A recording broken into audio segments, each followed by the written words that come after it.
Hello viewers.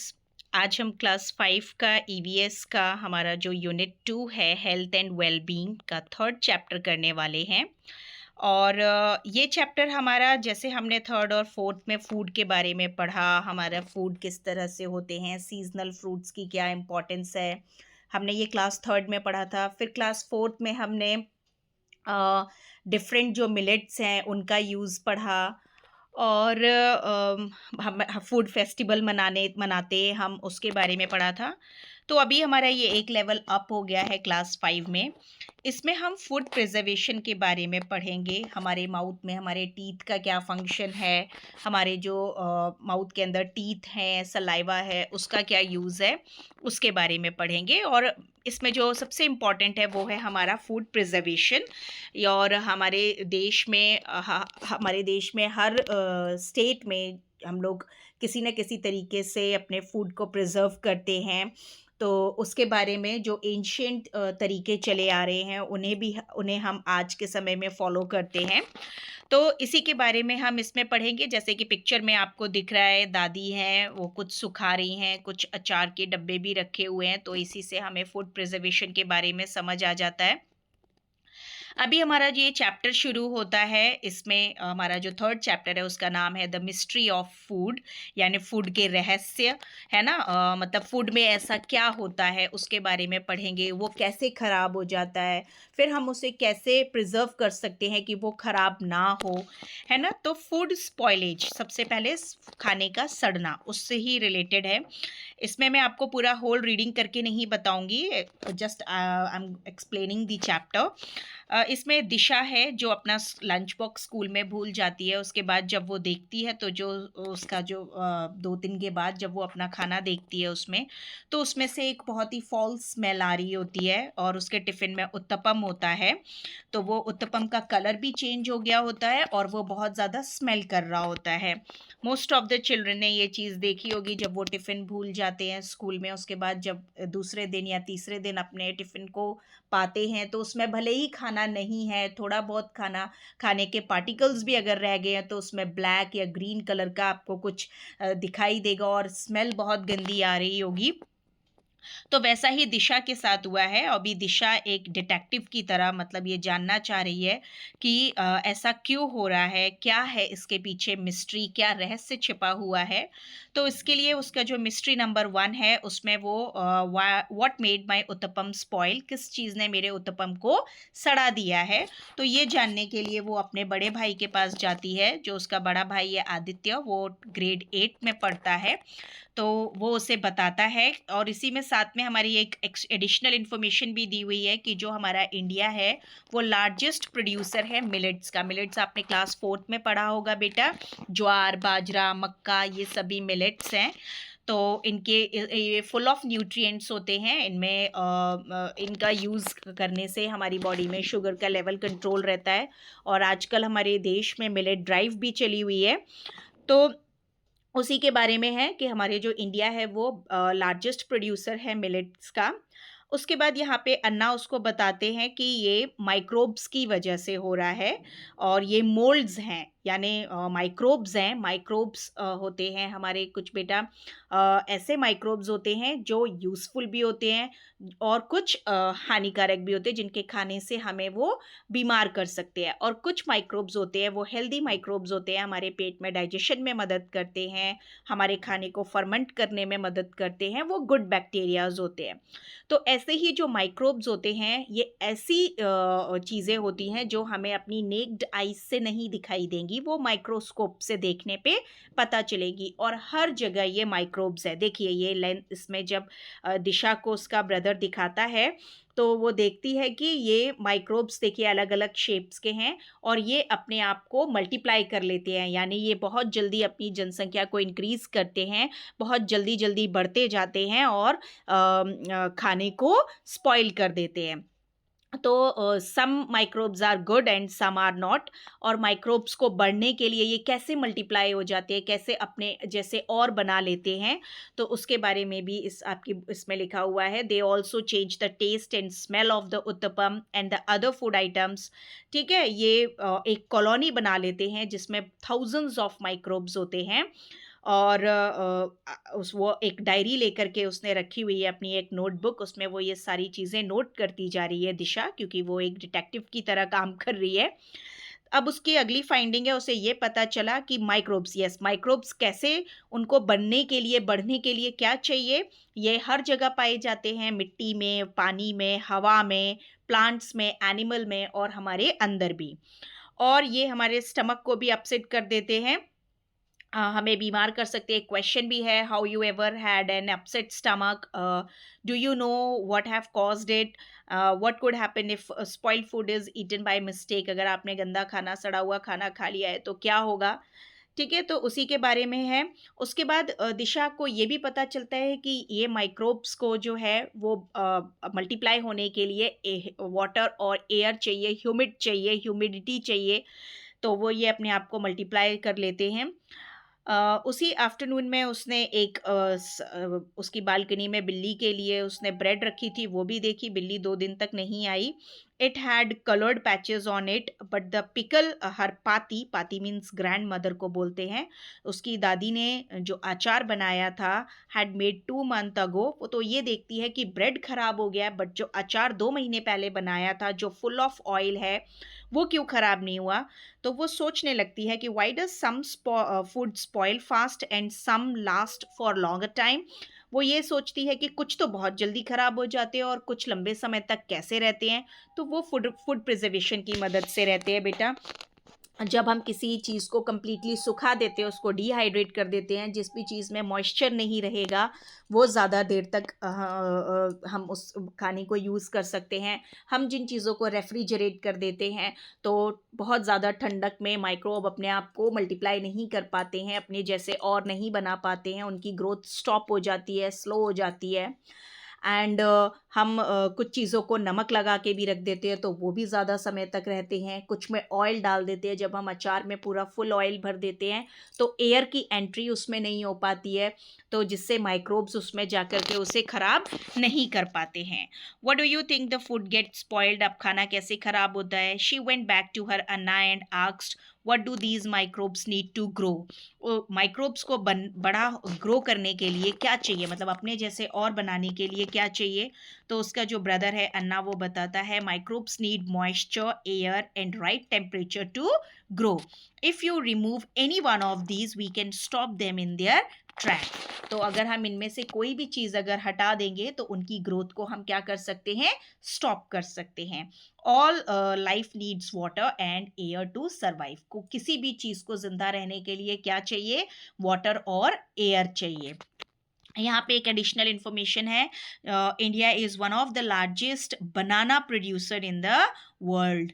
अब उसको दूसरी फाइंडिंग उसको पता चली है, we need to keep air and water away from microbes, यानी माइक्रोब्स से अगर हम एयर और वाटर को अलग रखेंगे तो हम अपनी चीज़ों को, फूड को प्रिजर्व कर सकते हैं।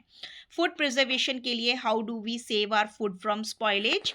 तो वो डिटेक्टिव दिशा जो है वो घर में ही आंसर ढूंढने की कोशिश करती है, ड्राइंग एंड डिहाइड्रेशन। अगर हम चीज़ों को सुखा देंगे और डिहाइड्रेट कर देंगे, उसमें से पानी बिल्कुल ख़त्म कर देंगे, जैसे लद्दाख में करते हैं वो लोग, अपनी सब्जियों को, अपने फ्रूट्स को डिहाइड्रेट करके रख लेते हैं, स्टोर कर लेते हैं।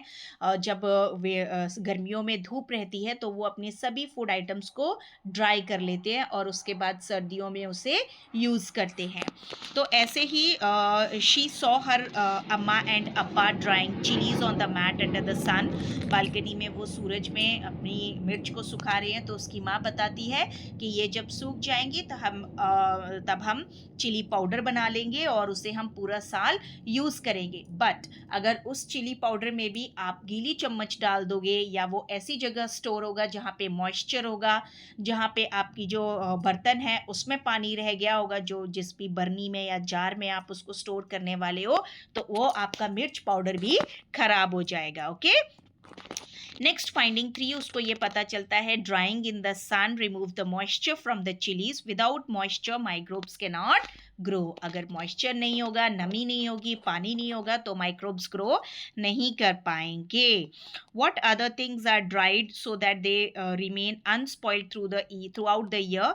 तो ऐसी कौन सी चीज़ें हैं जिन्हें हम सुखा करके पूरे साल यूज़ कर सकते हैं। ओके आपको फिर ये मैंगो से आप कौन कौन सी ऐसी रेसिपी बनाते हैं, या मैंगो को किस तरीके से through out the year use करने के लिए आप उसको स्टोर करते हैं।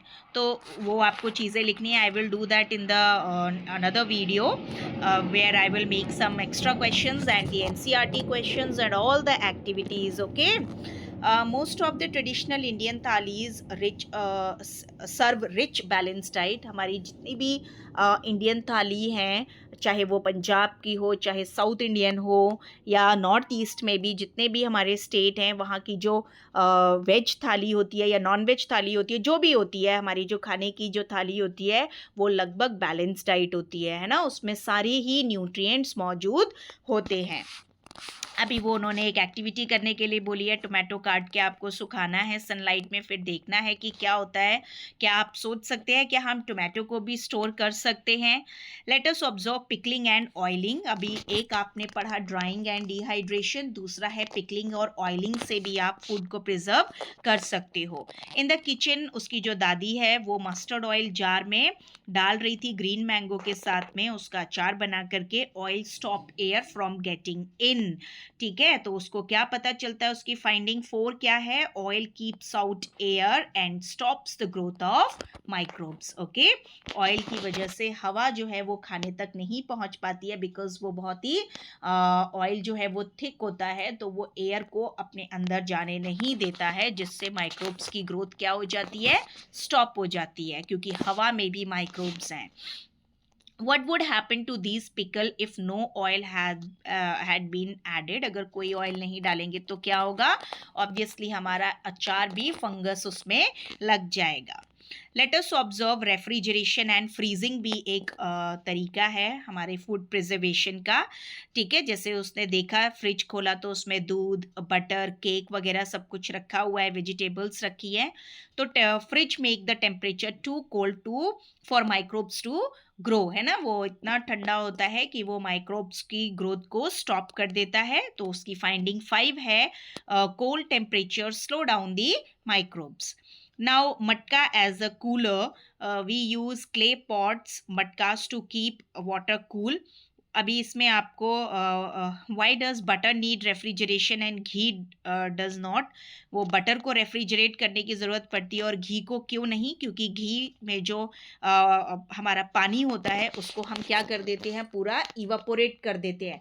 जब घी में से पूरा पानी निकल जाता है तो हमारा जो घी है वो मतलब पूरा घी निकल के आता है, जो थिक होता है ऑयल के जैसा ही, और उसमें माइक्रोब्स एंट्री नहीं कर सकते हैं। वहीं जो बटर है वो घी की एक पहली स्टेज होती है, तो उसमें पानी की मात्रा होती है, इसीलिए हमें बटर को रेफ्रिजरेट करना पड़ता है, क्योंकि वो एक मक्खन है और मक्खन में पानी होता है, थोड़ा बहुत पानी उसके अंदर रहता है, तो जिससे क्या होता है कि माइक्रोब्स बनने के चांसेस रहते हैं, इसीलिए उसे हमें रेफ्रिजरेट करना पड़ता है। Find out about food preservation practices at your family by asking the elders at home।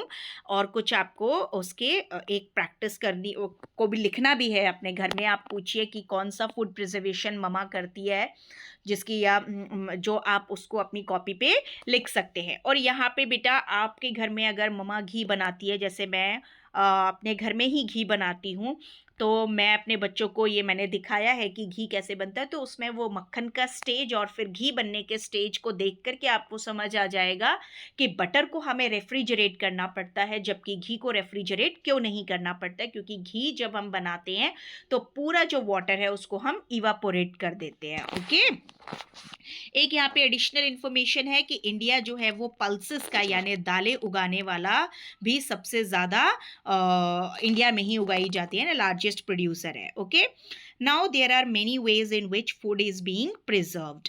एक black pepper is common spice in our home. In the past black pepper had become so popular as a spice that Vasco da Gama crossed oceans to collect it from India। Vasco da Gama समुद्रों को पार करके किसके लिए आया था? Black pepper के लिए इंडिया आया था। Anna told Disha that in food factories, food is preserved in airtight cans and packaging to keep microbes away from the food। जो हमारे फूड प्रिजर्व होते हैं बेटा, उनको भी कैन किया जाता है पूरा कैनिंग से, मतलब उसमें बिल्कुल उसको एयर टाइट कर दिया जाता है जिसमें एयर और मॉइस्चर किसी भी तरीके से एंट्री ना करे, तभी वो फूड हमारे तक आ पाता है। और कुछ अभी इसमें हमारी बुक में नहीं लिखा है, फूड प्रिजर्वेटिव्स भी डाले जाते हैं। आपने चिप्स वगैरह खोले होंगे, उसमें थोड़ा सा चिप्स निकलता है, बाकी पूरा एयर भरा होता है। वो एयर क्या होता है, वो ऐसी एयर, ऐसी हवा होती है, वो प्रिजर्वेटिव होता है, जिस जिस वो एयर की वजह से हमारे वो जो चिप्स हैं, आपके कुरकुरे या जो भी हैं, उसके अंदर माइक्रोब्स एंट्री नहीं कर सकते या उसे खराब नहीं कर सकते हैं। Insect preserve food long before humans did, बल्कि और आदमियों से पहले से जो हमारे इंसेक्ट हैं वो भी अपना फूड प्रिजर्व कर रहे थे। जैसे सॉलिटरी वास्प है, जो पर्टिकुलरली हंटिंग वास्प, उसमें जो होता है, जो अब फूड प्रिजर्व करता है अपने लार्वा के लिए। हाउअर इडली इज मेड, इडली एक फर्मेंटेड फूड है, क्योंकि उसके बैटर को हम लोग फुलाते हैं, यानी उसको फर्मेंट करते हैं। हमारी जो केक्स हैं उसके बैटर को भी हम फर्मेंट करते हैं, उसमें फर्मेंटेशन के लिए डालते हैं। छोले भटूरे के भटूरे को भी हम फर्मेंट करते हैं। तो इस तरीके से फर्मेंटेड फूड को हम खाते हैं तो माइक्रोब्स हमारी बॉडी में जाते हैं, और वो हेल्दी माइक्रोब्स होते हैं जो हमारे स्टमक को डाइजेशन में मदद करते हैं। तो इडली का जो बैटर है, फ्लफी इडली क्यों बनती हैं, क्योंकि उसको हम रात भर उसके बैटर को ऐसे छोड़ देते हैं जिसमें माइक्रोब्स एंट्री करते हैं, और फिर वो हमारे बैटर को जस्ट डबल कर देते हैं, और उससे हमारा जो, तो इसमें उसको एक फाइंडिंग पता लगी, microbes in the air help make idli batter rise. Okay, now indigestion and some home remedies. Aditya Anna ने कुछ बाहर मेले में खा लिया है जिसकी वजह से उसका स्टमक अपसेट है। Have your parents given you curd और some product like butter milk आपको देते हैं, क्योंकि कर्ड और बटर मिल्क जो होते हैं, छाछ होती है, उनमें हेल्दी माइक्रोब्स होते हैं, हेल्दी बैक्टीरिया होते हैं, तो वो हमारे स्टमक में डाइजेशन में मदद करते हैं, गुड माइक्रोब्स होते हैं, तो वो दिया जाता है। और अगर प्रॉब्लम सीवियर होती है तो फिर हमें डॉक्टर को कंसल्ट करना होता है और मेडिसिन लेनी होती है। Sometime bad eating habits can also lead to the indigestion. कई बार हम हमारी जो बैड ईटिंग हैबिट्स हैं, घर का खाना नहीं खाना, फ्रेशली मेड खाना नहीं खाना है, बाहर का खाना है, तो उसकी वजह से भी हमारा स्टमक डिस्टर्ब हो जाता है। ओके, अब जो दिशा की नोटबुक है वो बहुत सारी फाइंडिंग से भर चुकी है। माई फूड माई प्राइड नाम से उसने अपनी अपनी केस डायरी को लिखा हुआ है। During her investigation Disha learn that there are many traditional practices related to food being passed on from generation to another in the family, है ना। उसे बहुत सारे ट्रेडिशनल प्रैक्टिसेस पता चले जिन्हें हम बहुत समय से फॉलो करते आ रहे हैं, और वो पीढ़ी दर पीढ़ी हम उनको हमारे दादी बाबा से, मम्मी पापा ने सीखा, मम्मी पापा से हम लोग सीखेंगे, हमसे हमारे बच्चे सीखेंगे, तो इस तरीके से वो generation to generation pass on होती रहती हैं वो practices. She made a detective case diary on my food my pride. Let us look at some new entries. अब उसने कुछ और लिखा है, a visit to the vegetable market. अपने थाथा के साथ वो वेजिटेबल मार्केट गई है जहाँ पे उसने फ्रेश वेजिटेबल और फ्रूट्स देखे। It was fun to be vegetable market with him. Disha observed how he carefully examine the fruits and vegetables at the market before he bought them. खरीदने से पहले वो किस तरीके से सभी सब्जियों को और फ्रूट्स को देख रहे हैं, किसी में कीड़े तो नहीं लगे हुए हैं, है ना, यही तो देखते हैं हम, है ना।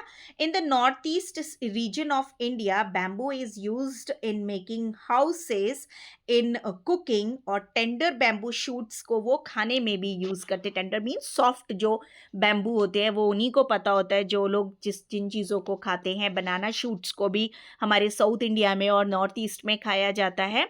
तो उसमें जो उसका सॉफ्ट बैम्बू को, तो यानी देखिए आप, बैम्बू वहाँ पे उगता है तो बैम्बू से वो घर भी बना रहे हैं, बैम्बू को वो खाना बनाने में भी यूज़ कर रहे हैं, और इवन उसको खा भी रहे हैं। डू यू कभी आप अपने एल्डर्स के साथ में गए हैं, आपको जाना चाहिए वहाँ पे, आप देखिए, है ना, वेजिटेबल्स कौन सी फ्रेश वेजिटेबल्स कैसी दिखती हैं और जो थोड़ी सी पुरानी हो जाती हैं वो कैसी दिखती हैं, और जो शॉपकीपर है या जो वेंडर है वो उनको साफ मतलब फ्रेश दिखने के लिए उनके ऊपर पानी के छींटे मारता रहता है ना, गनी बैग्स में उसको डालता है, गीले गनी बैग्स में, ताकि वो ज़्यादा समय तक फ्रेश रहे। The Joy of eating seasonal fruits, ये हमने क्लास थर्ड में भी पढ़ाया था, मैंने अपने वीडियोस में भी बताया है। जब हम अपने सीजनल फ्रूट्स और वेजिटेबल्स को खाते हैं तो वो अपने सीजन में बेस्ट होते हैं टेस्ट में। ओके, तो इसीलिए हमें हमेशा सीजनल फ्रूट्स और वेजिटेबल्स को ही खाना चाहिए। हमें अपने बड़ों से पूछना चाहिए कि कौन से सीजनल फ्रूट्स एंड वेजिटेबल्स हैं, जैसे मैंगो का कौन सा सीज़न है, उसी सीज़न में, वो तो खैर अवेलेबल भी उसी सीज़न में होता है। एप्पल हमें कौन से सीज़न में खाना चाहिए, because they are best at in their season, अपने सीज़न में जो उनका टेस्ट है वो सबसे ज़्यादा बेस्ट होता है। It was raining, Appa bought litchis on his way home, बारिश हो रही थी तो अपा लीची लेकर के आए। Disha exclaimed and yummy lychees after almost a year, लगभग पूरे साल के बाद हमें लीची खाने को मिला है। Litchi is a seasonal fruit, we need to wait for it, हमें इसके लिए इंतजार करना पड़ता है। Disha could see the joy on everyone's face as they peeled and shared the delicious fruit with each other, है ना, उसको छील करके जब वो लोग खा रहे थे तो दिशा को ये देख के बहुत अच्छा लग रहा था कि सभी कितने खुश हैं, उसके टेस्ट के बारे में बात कर रहे हैं, है ना। हम खाते हैं ना जब, अरे वाह ये तो बहुत टेस्टी है मम्मा, ये आम तो बहुत अच्छा है, ऐसे करके। Appa added, but nothing to beat our local mangoes. They are so fresh because they did not have to travel far to reach us, है ना, क्योंकि मैंगो बिल्कुल हमारे घर के नज़दीक लगते हैं, हमारे घर के पास होते हैं, उन्हें बहुत लंबा रास्ता नहीं तय करना पड़ता है, इसीलिए वो सबसे बेस्ट होते हैं अपने टेस्ट में। जैसे एप्पल जो हमारे पूरे नॉर्थ इंडिया के जो अपर स्टेट्स हैं उन्हीं में उगता है, उत्तराखंड में, हिमाचल में, जम्मू में, और वो थ्रू पूरी कंट्री में उसको वो वहाँ से आता है ना, ट्रैवल करके, लॉन्ग डिस्टेंस ट्रैवल करके आता है। Fruits taste best when they are eaten in their season, this is what I have told you earlier, मैंने आपको थोड़ी देर पहले ही बताया है कि फ्रूट्स अपने टेस्ट में बेस्ट होते हैं जब वो सीज़न में होते हैं, और जब हम उसका इंतज़ार करते हैं तो उसका जो टेस्ट है वो और भी ज़्यादा, उसको खाने का जो जॉय है वो इंक्रीज़ हो जाता है। यहाँ पे इन्होंने लिखा है, जैसे आपको 3 सीजनल फ्रूट्स और वेजिटेबल्स लिखने हैं, जैसे आंवला विंटर्स में मिलता है और जामुन समर में। अब है च्यू राइट, यहाँ पे ये भी बहुत अच्छी एक बात कही है कि हमें खाने को सही तरीके से चबा के खाना चाहिए, है ना। जैसे वो अपना मुंह शीशे में अपना मिरर देखती है, वो देखती है कि हम ये खाना जो है वो हम कैसे खाते हैं, हमारे पेट में जाके उस खाने का क्या होता है, तो वो अपने माउथ को वाइड ओपन करके देखती है और फिर उसे पता चलता है, देखिए उसने अपने माउथ को ऐसे वाइड ओपन किया है, मजाक है। ये आपकी एक पिक्चर, बहुत ही अच्छी पिक्चर बनी हुई है, इसमें आपके इंसिसर टीथ कितने होते हैं, कैनाइन कितने होते हैं, मोलर और प्री मोलर दोनों ही ऊपर में और नीचे में होते हैं, और बहुत अच्छा लिखा हुआ है, we have different teeth, incisor to cut, canine to tear, premolar to crush and molar to grind. Okay, eating with your hand is common in India, है ना, हमारे इंडिया में हम लोग स्पून का यूज़ नहीं करते हैं, ना ही चॉपस्टिक का यूज़ करते हैं, we used to eat with our hands. It helps you feel the texture of food, क्योंकि हाथों से ही आपको अपने खाने का टेक्सचर पता लग जाता है, सॉफ्ट है कि थोड़ा हार्ड है, and prepare your stomach for digestion, और हमारे हाथों से मैसेज जाता है हमारे ब्रेन को, जिससे हमारे स्टमक को पता लग जाता है कि उसको भी अपने आप को कैसे प्रिपेयर करना है डाइजेशन में।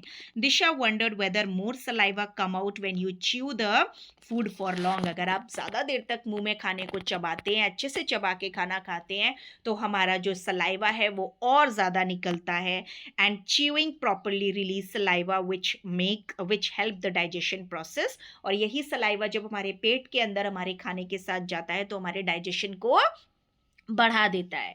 तो chewing food properly break down the food and release saliva which helps in digestion, इसलिए प्रॉपर च्यू करना, ज़्यादा सलाइवा सिक्रीट करना, it will help in digestion, ये उसकी फाइंडिंग 10 है। और 11वीं फाइंडिंग भी है, different type of teeth have different uses, हमारे मुंह में अलग अलग तरह के टीथ हैं उनका अलग अलग यूज़ है। I will make you right all the number of teeth, premolars कितने होते हैं, मोलर कितने होते हैं, कैनाइन कितने होते हैं. ओके. अब है oral hygiene. You all know we have to brush twice a day. हमें दिन में 2 बार ब्रश करना चाहिए, before going to the bed and after waking from the bed, है ना. उठने के बाद सुबह में करना चाहिए और रात को सोने से पहले, है ना, रेगुलर ब्रश करना चाहिए. इसमें दिशा को टूथ हो गया है. जब वो डॉक्टर के पास जाती है तो उसके टूथ में एक होल हो गया होता है, कैविटी हो गई होती है, तो उसको डॉक्टर बोलता है अपने खाने के बाद अपने माउथ को साफ करना है. अब है डेंजर ऑफ चॉकिंग. चॉकिंग मतलब होता है खाने का अटक जाना. कभी भी हमें जल्दी जल्दी गल्प करके नहीं खाना चाहिए, है ना. फिश की तरह, जैसे वो बड़ी बड़ी वेल्स और शार्क पूरा गल्प कर लेती हैं, वैसे नहीं खाना चाहिए. ये हमें चबा चबा के खाने को अच्छे से खाना चाहिए, है ना. एक यहाँ पे एक लिखा हुआ है फर्मेंटेड राइस, जिसे हम बोलते हैं पोखला और कांजी. ये हमारे देश में कई जगहों पर खाई जाती है कांजी. आजकल यूट्यूब पे कांजी की बहुत सारी रेसिपीज़ आपको देखने के लिए मिलेंगी. इवन मैंने भी यूट्यूब से देखने के बाद ट्राई किया है और बहुत ही स्वादिष्ट होती है, बहुत अच्छी होती है, और वो सबसे बड़ी बात हमारे डाइजेशन में बहुत मदद करती है.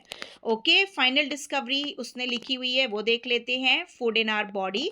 सम microbes spoil our food while some help us in make food items. कुछ हमारे खाने को सड़ा देते हैं और कुछ हमारे खाने को बनने में मदद करते हैं और हमारे डाइजेशन में भी मदद करते हैं. Finally the food mystery was solved. अब जो हमारी फूड का जो रहस्य था वो सॉल्व हो चुका है. Eat right, preserve and store right, and also chew well and thank the good microbes. Okay. Mystery solved. Detective Disha closed her notebook with smile. This is what all about the chapter. I will make another video where I will explain the question answers, some extra questions, some fill up, some true false. All your notes from this chapter will be on that video only. Till then, bye bye kids. I hope you all like my videos. Kindly like, share and subscribe. Bye.